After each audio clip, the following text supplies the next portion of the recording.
So in HVAC, every technician on the schedule represents revenue capacity for that day. So when someone calls out unexpectedly, dispatch has to reshuffle calls, push jobs to tomorrow, pay overtime to keep up.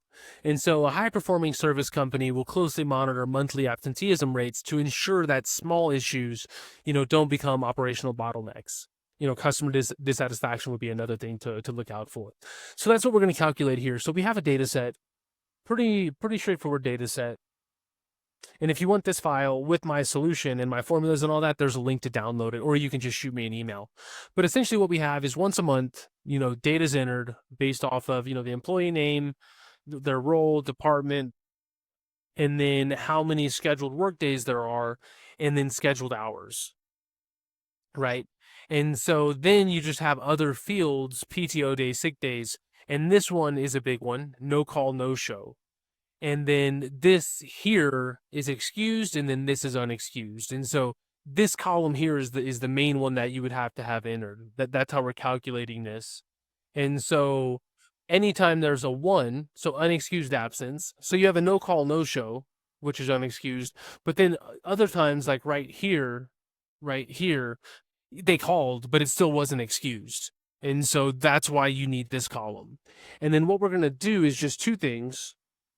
The first one is we're going to group the role, just so we don't have so many roles. Like an install lead and an installer can be on the install team, right? And so it'll just condense it down a little bit to create the heat map.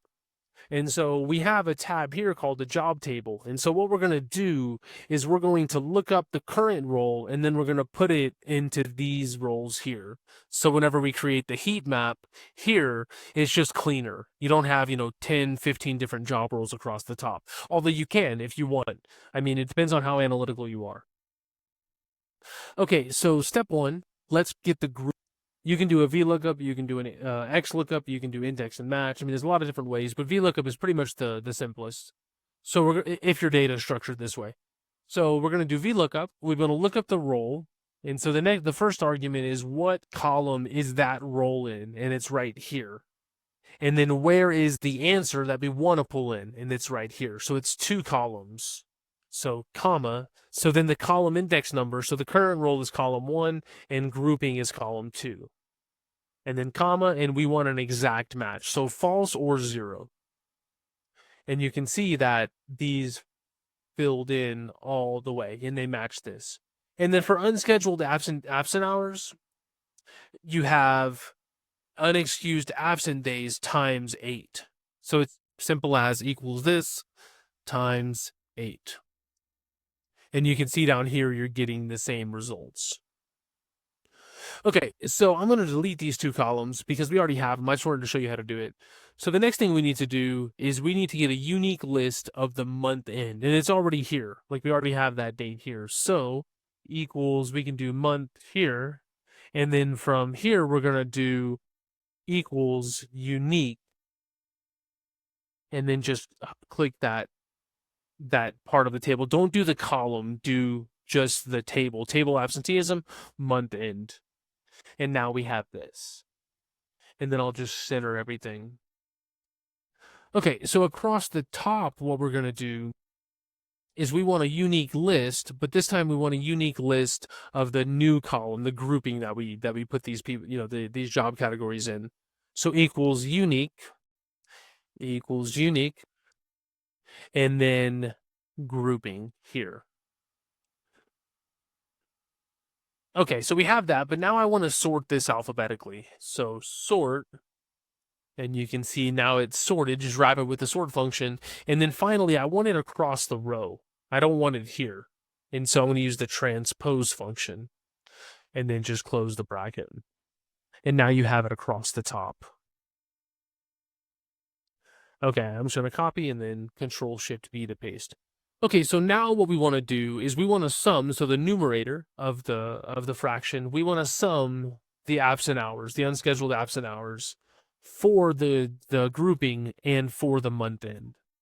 So it's multiple criteria, so equals SUMIFS. So we're going to sum this, comma, and so with SUMIFS, the first argument is the numerical range. The other arguments, you can choose the sequencing. So we can do grouping now. And that's going to be here in cell C2. And what I'm going to do is I'm going to put a $sign in the middle. And the reason is that's going to lock it. So as we go top to bottom, the cell won't change.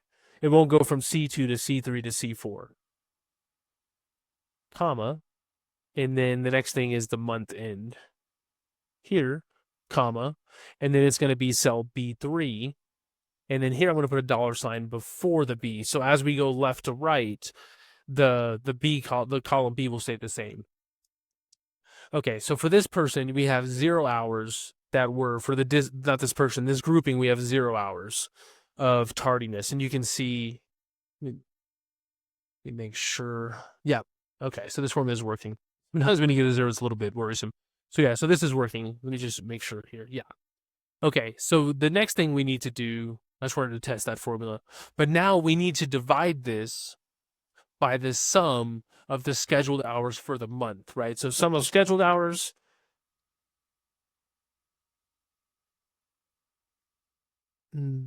for the grouping, and then the sum of scheduled hours. And you're not double counting because these are each different people, right? So even though it's service technician, it's still, 200 or 368 hours for these two people for the month.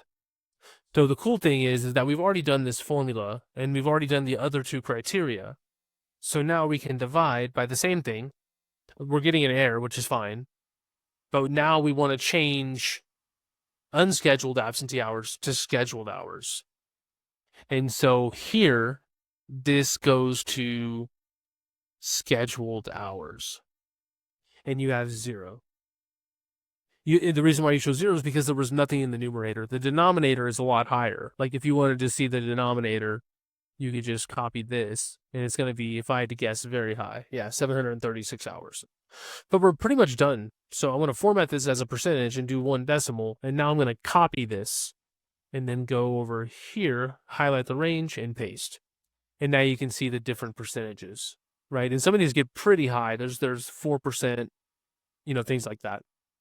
Okay, so the final thing, well, not final thing, but final thing with the numbers that we're trying to do is we want to create an overall. So in other words, by month, not by the grouping, but by month.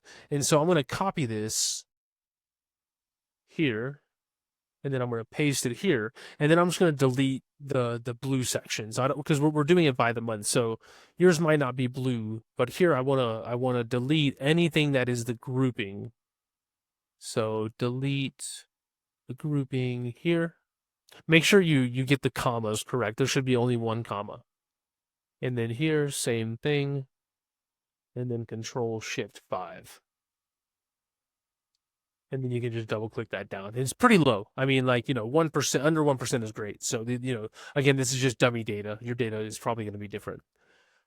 Okay, so now what we want to do is we want to have a target changing cell. I'll just call it target. And then make it, say, 1.5%. And then I'll make this blue. So highlight everything, and then go to conditional formatting, highlight cell rules, greater than, and then click on the 1.5. And now you can see, a lot of these are low. Overall is low, and that's good, but now you can get more granular. Like 3% is pretty high, right? That's 3 hours per 100. But if let's do 4%, anything over 4? Yeah, so even here, 5%. Warehouse for, this month. Here, another one above it for November 30th, the month of November for 2025, it was very high, 5%, so 5 hours per 100, right? So it really adds up. And in doing it this way, instead of a traditional heat map, it just lets you pick out, be more granular and just see where those are. Okay, so the final thing we're going to do is we're going to create this little chart with a target line. And so what we need to add here, I'll just make this a little bit wider, insert, is we want to have a benchmark. And let's just say this benchmark equals this. And I'm going to press F4. I won't do it now, but I'll show you why. As I drag this down, this is coming down with it, which is why we did the referencing earlier with the $signs. But now I'm going to put the $sign before the letter and before the number. So, and then now as we drag this down, you can see that this will change automatically. Okay, so here I'm going to highlight the month, and then I'm going to hold down the Control key and highlight overall and benchmark. And then I'm going to go to Insert, recommended charts, and this is the chart I want, right? And so I can click OK, or if you don't see it, you can go to all charts and do line, and you can see it that way as well. And then I'm going to make it a lot smaller, but let me just get the title from here.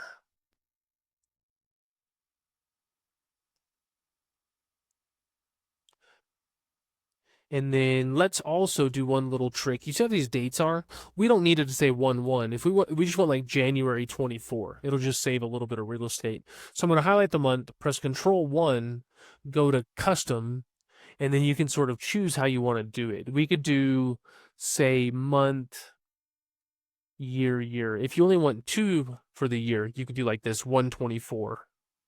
And what it does is you can see now the chart is just a little bit cleaner. And then let's make this black. So double click on the line, and then here you can see the red. Let's just make it black and maybe make it dotted lines. And then you can put the chart wherever you want. What I'm going to do is make it super sort of thin and then spread it out over here. Let me move my head out of the way.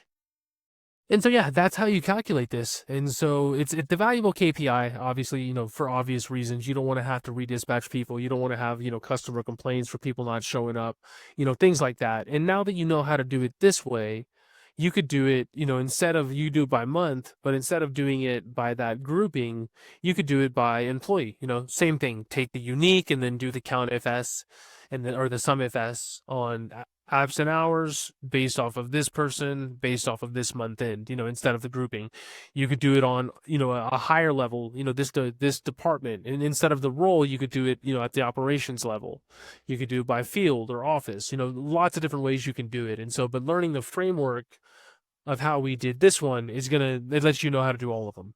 And so, yeah. So anyways, if you want this file, there's a link to download it in the book or underneath the video.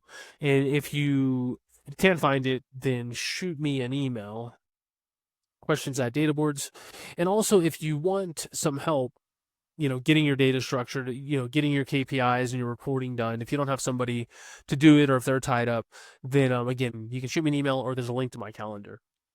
But anyways, that's it for this one, and I will see you in future videos.